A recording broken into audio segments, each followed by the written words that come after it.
Tyson chicken tenders have become a freezer staple in many households, promising a quick, crunchy meal with the satisfying taste of fried chicken, all without the mess of making it from scratch.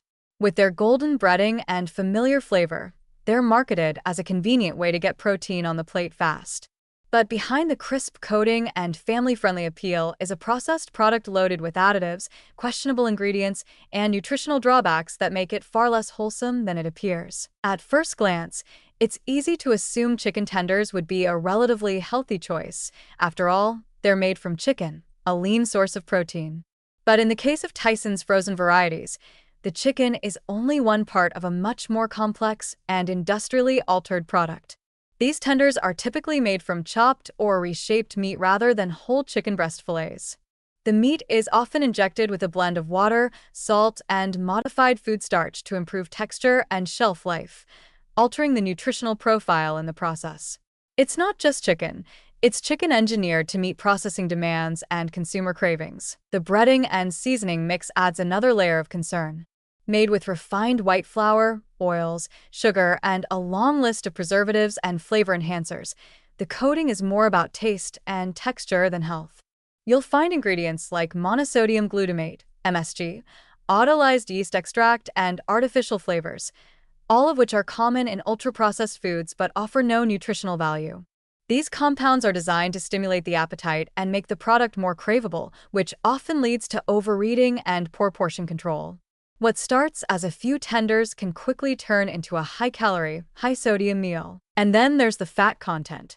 Because these tenders are either pre-fried or par-fried before freezing, they absorb a significant amount of oil during production.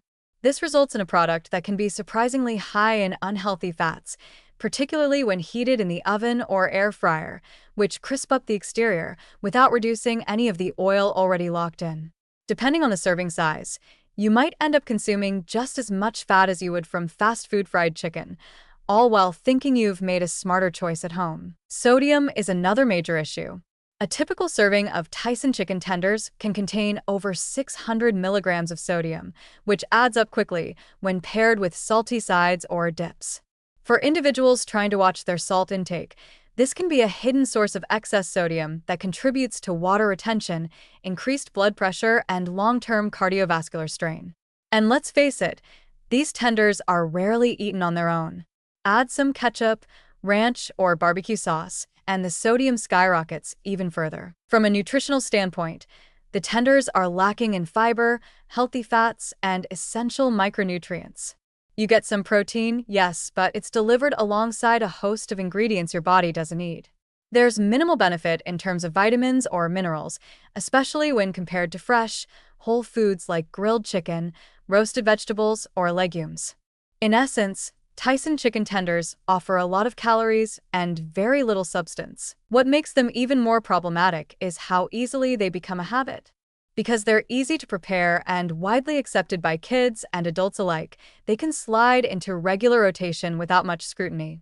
But eating heavily processed foods like this frequently, even in small portions, has been linked to increased risk of metabolic disorders, obesity, and inflammation. Over time, the cumulative effect of those additives and excess fats adds up, chipping away at your health under the radar. It's true that in terms of convenience, Tyson chicken tenders are hard to beat. They're ready in minutes, require no prep, and satisfy that crispy, savory craving. But the real cost is in what you're trading for that convenience: quality, nutrition, and long-term health. Occasionally, indulging isn't the problem. It's when these types of foods become staples instead of treats. When that happens, your freezer may be full, but your plate is running low on real nourishment.